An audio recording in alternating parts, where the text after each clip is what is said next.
PMIs for now, these are consistent with, I think, 0.2% GDP growth in Q4.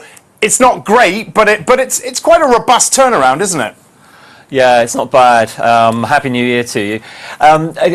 It's really, I think, the news that we had from the PMIs earlier this morning doesn't add very much to the flash estimates, which we had a week and a half ago or so. But nonetheless, it's good to start off 2014 with a reasonably positive message, which is, as you said, that the PMIs are actually suggesting that we're going to get some growth in the Eurozone, albeit relatively tepid growth towards the end of 2013.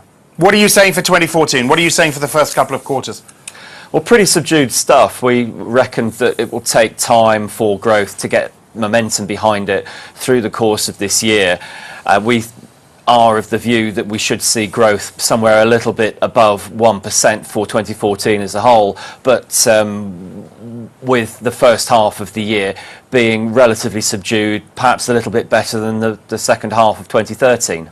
Reuters put out an analysis piece on the Eurozone this morning entitled Reasons to be Wary in 2014. And, you know, I don't know if it's too pessimistic. I don't know if you've had a chance to see it.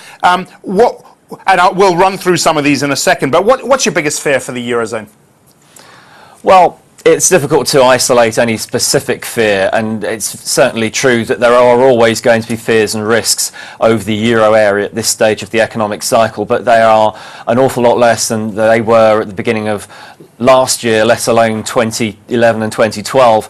I guess if there is one, we're still fairly wary about Greece. Don't forget that the talks between the Troika and the Greek government have stalled. We've now got Wolfgang Schäuble back in the hot seat properly, so we ought to learn a little bit more about the outlook for Greece and the possible third bailout, etc., over the coming weeks. Reform zeal is one of the things mentioned in this article, and France, of course, springs to mind.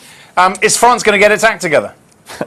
Well, we've heard about reform in France, not just over the last year or so, but on countless occasions over the past decades. And I remember looking at this issue back in, I think it was 2005. The big change now is that markets and investors are more aware of what the downsides are if countries don't reform their labour and product markets and leave their economies in a state of relative uncompetitiveness. So whether we get anything over 2014, much progress, I'm pretty sceptical. It's really much more of a longer term plan.